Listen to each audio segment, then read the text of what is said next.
Kia ora, and welcome to a very special episode of Baha'i on Air.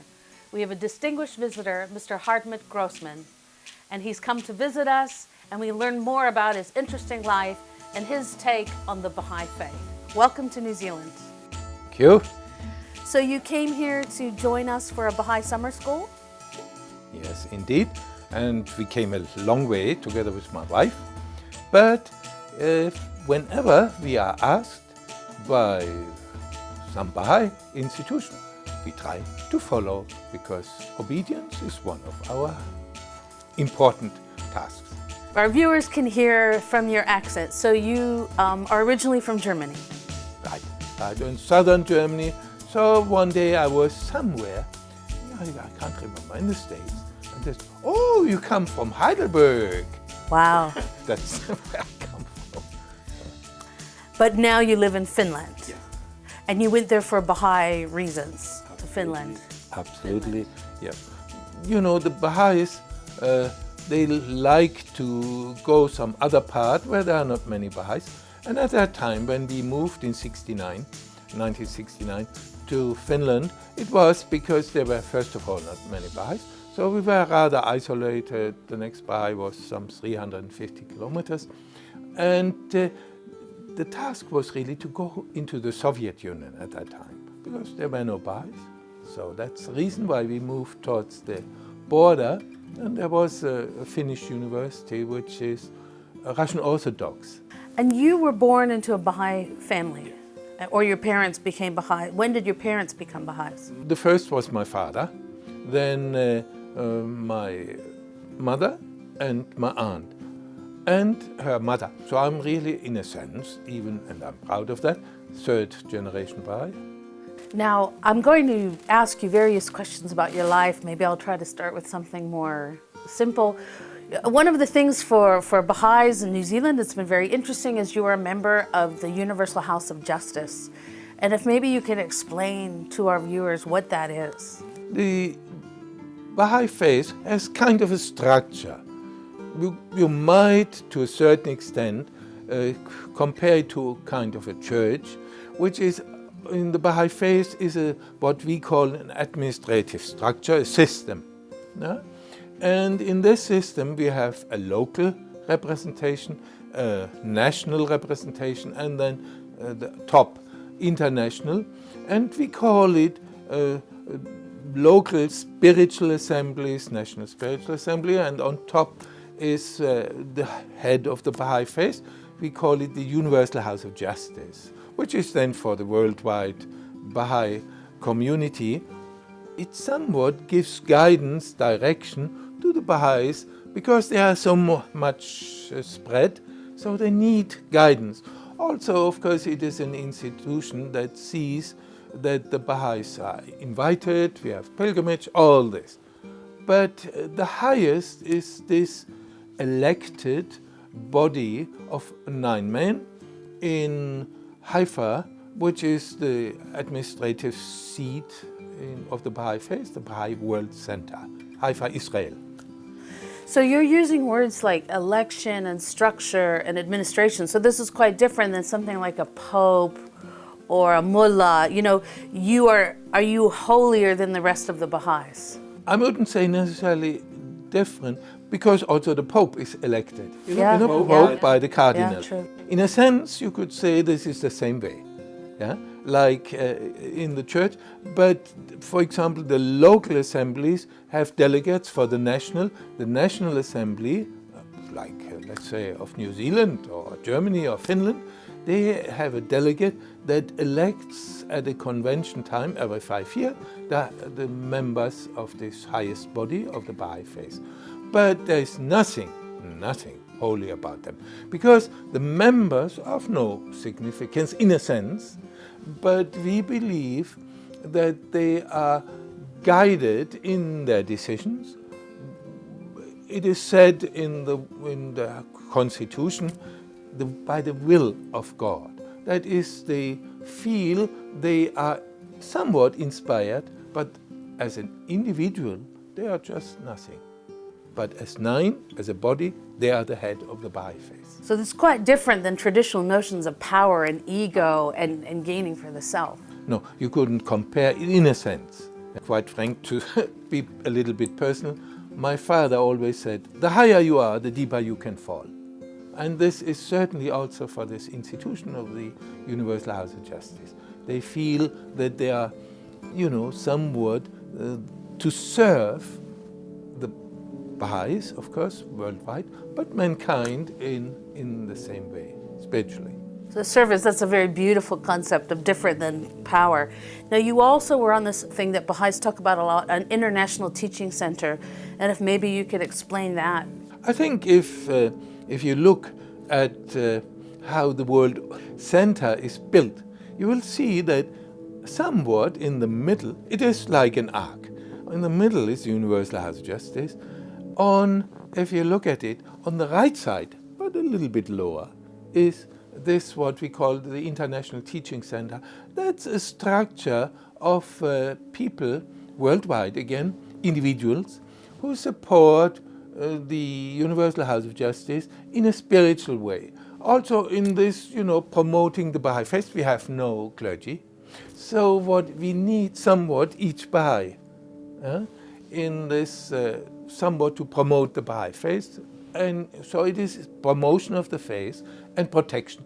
We speak of counselors worldwide, again on a continental and international level.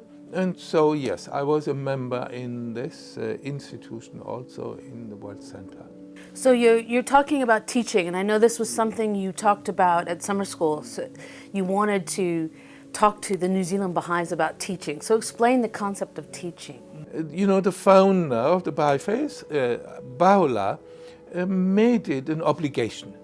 And for us Baha'is to teach is also a heart's desire. It's a privilege, it's a heart's desire. It's not really an obligation, or not in this sense like you would feel with the law, you have to do it. But it is a desire to do it. Baha'u'llah says it is like a jewel. You have something to offer, and of course you want to share it. It is beauty of the language, it is depth of thought, so you want to share it with others. But you offer it, not more. And this is how the Baha'is try to spread the world over their principles of the Baha'i Faith, which is unity in diversity, which is universal peace, which is service to mankind. Now this concept of service, another one of your talks at summer school was called Living the Life. If you could explain a bit about that. Yes. We Baha'is feel that you can express your faith as a Baha'i in different ways. You can become kind of an example in the way you live your life. That you are honest, you are trustworthy, you are open to others, tolerant, all of these values, and you practice them in your daily life. And in this way, you would find people who look at you, who admire you, or who ask you, you are somewhat different, why? This is one way how we do it. Therefore, I mentioned at summer school, I mentioned especially this part, or one part, to live the life of a Baha'i. And the purpose is always is to stimulate, to encourage the Baha'i, because it's not necessarily easy to talk to someone about religion.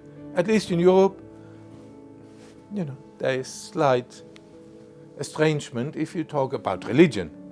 How is, I know sometimes in our modern world, how is religion still needed and relevant? Why do we still need it? I guess one reason which you see in worldwide, I would think, is if you look at corruption. Yeah? I have myself a grandson who is in a non-governmental organization dealing with corruption worldwide. And so I know how many of our institutions are somewhat corrupt. A Baha'i has to be absolutely incorruptible. Yeah? Mentally, spiritually, But that a Baha'i can be incorruptible is because our firm belief in this, what the founder of the Baha'i Faith, Baha'u'llah, has said. So the spiritual teachings are still relevant in the modern world, and we can apply these. We Baha'is, following Abdul Bahas, the son, his advice is we try to see only the good, what is good in a person. So if a person has, let's say, is corrupt, but certainly it's also human, so we try to talk to the human. If he has 9 good, of course we would use the 9 good, but if it is 1 good only, we see only the good in people. One thing people in New Zealand may have heard of is the Bahais in Iran. If you could explain what's going on there. I mean, the Baha'i Faith originated in 1844. And since that time, the Baha'is are, in the early years, 1844 to 53, in those years, more than 20,000 were killed for their faith. And this has been going on in Persia, Iran, for all the time. At present, we have still about 240 believers in prison. We just recently, a Baha'i in Iran was killed. So it is still going on. One point you made in your talks is that for Baha'is outside of Iran, our concept of martyrdom is more living a long life as a Baha'i. Actually, you were a good student. Yes, this is true. I referred to a passage in the writings where it says that this is one of the purposes why we are Baha'i, that we try to offer ourselves up, not necessarily with our lives. This is what a Persian can more easily do. I mean, Iranian Baha'i, they consider life much more in a spiritual sense. We are practical. Our way goes from here to here, and then we serve. But yes, to offer ourselves, there is one saying in the writings of the Baha'i Faith, to be a conscious member of society for 24 hours. This is almost, conscious means I'm consciously aware of honesty, of the qualities, of that we need each other, that we are honest with each other, that you can trust each other. 24 hours? Now, one thing I know, when you were living and working in Haifa, the Baha'is use this word pilgrimage. Yeah. And many Baha'is I know from New Zealand, if you could explain what is a pilgrimage. A pilgrimage, of course, is not new. You know about the pilgrimage going to the grave of Jesus in the Church of Nativity in Jerusalem, or if you think of course, also the Far East religions in Hinduism and so, they all know pilgrimage. For us, it is, yes, it is again the same. We have the forerunner of the Baha'i Faith. His name is the Bab, which means the gate. He was the opening to Baha'u'llah, and he has his shrine, as we call it, in Haifa, Israel. And Baha'u'llah is not very far away, in a place called Akka, very well known to Europeans because the Crusaders were in Akka. And there is his shrine. And to these holy places, the Baha'is make a pilgrimage during their life just to pray and feel the spirit of closeness. Another group that I know is special to Baha'is is youth, and you met with them. If you could maybe tell us, why are youth special, or what does a Baha'is think about youth? Now, we consider youth, of course, as we should, as full of energy, full of hope for the future. And so, of course, we would also try to stimulate our youth to play their part in this movement into the future. And for us, the youth is precious in many ways, not only because of their energy, but also in their openness. In technology, I have difficulties with computer. They know everything. I mean, my grandson in Finland, I have a difficulty, I call him, he does it on the computer. Everything's fine. So they are our future. Yeah? And as you find in the writings of the Baha'i Faith, we have to educate them for the future. But the future is difficult for us because we don't know it exactly. So we have to prepare them for the future. And this is why I talk to the youth, why I spoke about the past is the mirror of the future. So I spoke to them also about these times in Germany. Can you explain, because it's probably quite different again from other religions, the Baha'i concept of prayer and praying? Very much so. We say we have really two sides in religion. One side is, as you explained it briefly, with prayer and meditation. That is the spiritual, the inspiration we get in this. We meditate also as Baha'is. You would sit respectful during prayer. You would meditate. You would have silence. Yeah, that's certainly a part. But on the other hand, we are very practical because we wish to establish a kind of an order, we call it the world order of Baha'u'llah, the founder, which brings together spirit and material governance. Yeah? And in this way, build a new future. The subject of the summer school was building a new society, which is really the society. The civilization is always the same, but on a little bit higher level.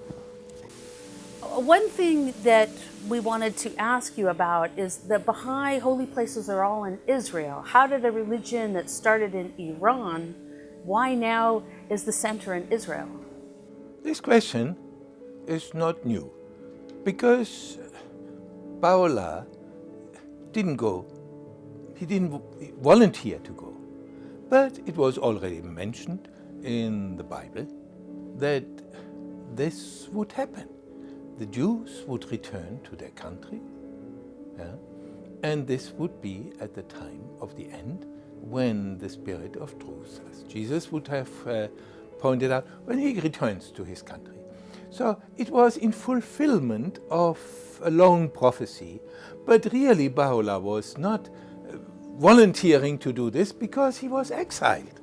It was a long, how should I say, a long trail of suffering from Iran, where he was born, to Baghdad, where he suffered so much, to Constantinople, to Adrianople, which is today in Turkey, and then finally to what we call the Holy Land. But it was not voluntary, so he was forced to go, but in this way fulfilling a prophecy. The Baha'is believe that what the Baha'is are doing is a fulfillment of biblical prophecy. Biblical prophecy that the Spirit of truth would come from that part of the world. I mean, of course, all the manifestations of God somewhat come from the East and bring the light, which is then reflected in the West, like, for example, in Christianity, but certainly also with the Baha'i Faith. Yeah? The Baha'i Faith started in Iran, yeah, with Baha'u'llah. It then the light moved to the West. Baha'u'llah says in one place, he says, in the East the light of revelation has broken. In the West have appeared the signs of his dominion. So we Baha'is believe, again, we spoke already about this fact of somewhat Eastern and Western. And the Western way of accepting truth through the mind first and then the heart only, this means dominion. This means it shows in the way how we bring together an order combining spirit and governance. Can you explain how Baha'is, we are followers of Baha'u'llah, but we can also believe in Moses and Jesus and Buddha and Muhammad? Could you explain this concept? We have the concept which we Baha'is express in the word progression, progressive revelation of God. It is like, that God gives us more and more of truth. But this is not that God would not think earlier would not have been worthy of it. There's no difference. between an Abraham, a Moses, a Jesus, Mohammed, or the Bab and Paula. There is no real difference. But it is our capacity that has grown. Like in school, of course, the first class is not the same in capacity, mental capacity, as the last. So it is progressive. Therefore, also the revelation of spiritual truth has to be adapted to the capacity of those who live in a time. So how do we get these religions to stop fighting between themselves? That's, of course, more difficult. More or less, we Baha'is believe by replacement with a new spirit. It's not replacing. We will always have, also in the Baha'i Faith, we will have a minority of Christian, a minority of other religions, but it is that all are filled with a new spirit of working together. With your country is, to me, today at least, as it looks, you live together with the Maori, with other coming from the Pacific. This is how we have to be in the world. Also in religion. No prejudices. You've used the word obedience, and I know some people would not like that. Can you talk about the balance between free will, but also obedience, and sort of perhaps maybe even the ego? I guess as a German, I know especially, because Germans were at least accused of blind obedience. And it was true, I would think. But, it is like today, if I may blow a horn, you feel that Germans have burst their armor of the past. And so, in a way, you find very much that Germans love to be open. They travel all over the world and things like this, just to show they are no more like, we were blind obedient. This is not what a Bahai is. A Bahai has to have conscious obedience. He has to be aware. And this is what we Baha'is practice. We want to be obedient because we are convinced that it is the best way. A phrase you used in your talks about social discourse. How will the Baha'is be involved in society and issues and social discourse? Because I had also a subject which was Baha'is and politics, in one of the plenary sessions. We Baha'is have a kind of unique relationship to politics. In one sense, we Baha'is are very political, because what does politics mean? It means influencing society to the betterment of society. In this sense, we are highly political. But in another, we are not at all. We keep away from partisan politics. We have parties. Think of the parties in the United States, I guess here, it is certainly in Germany. But partisan means one is always opposition, today this opinion, tomorrow another, but partisan. We cannot agree to that, so we don't participate in partisan politics. But of course we wish to somewhat change the world politics. So also this happens naturally that we Baha'is influence the world that we wish to go into society, actively having a contribution, an opinion in what we Baha'is call a public discourse. You cannot be in a religion, you cannot be on cloud 9. No, you have to come down. We mentioned earlier to walk the mystical path with practical feet. This is what we Baha'is do. This is why we mingle with people, why we Baha'is, we have an opinion on environment. We have an opinion on nature. We have an opinion on everything. Because the religion should now, be one with everything in life. So we take part in social discourse.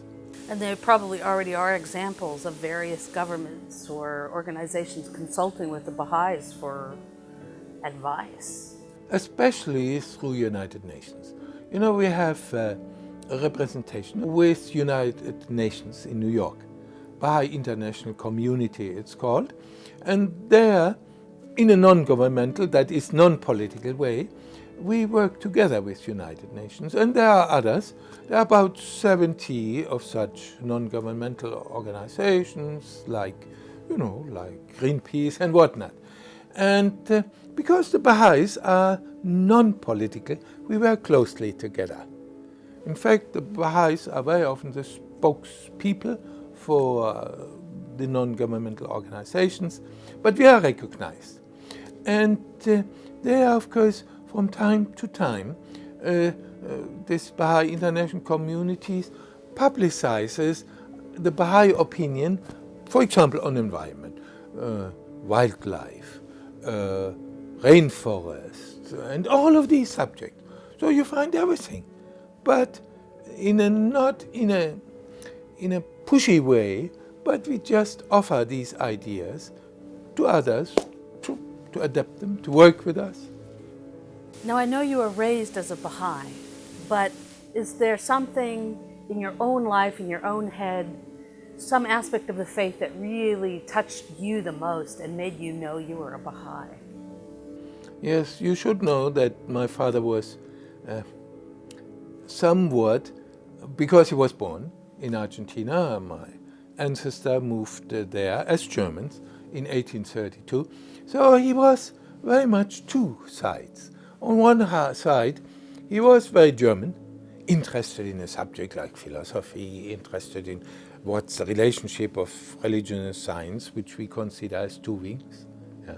That mankind goes up with, of course, spirit, as we mentioned earlier, prayer, meditation, but certainly also science. So a bird cannot fly with different wings.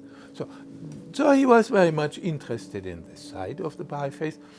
Later, when he went to South America to build up what we call the administrative order and help create these institutions locally and nationally, then he changed. He became more of a, you even see it with me, I work with my hands. So he became also very lively in this way. But these are two sides, and so I have, I guess, both. I'm very much interested in religion science, which I see especially reflected in the writings of the Baha'i Faith. They are logical, they appeal to our intellect. On the other hand, of course, I'm also thrilled by this possibility to bring in the side of meditation, of inspiration into the faith. So these are the two that attracted me perhaps most. Because many people would see them as opposites. They see them as opposing religion and science. So how can they ever agree? Think of Middle Ages. Yeah? Who did they burn on stakes? Yeah? Galileo Galilei.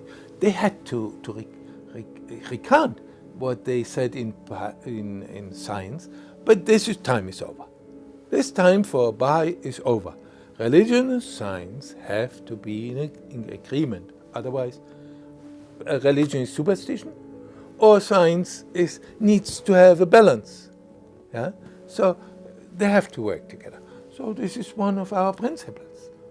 I would like to just mention that I was very impressed, very happy to come here. Of course, you realize I came for the Baha'i summer school, or summer schools in the north and the south.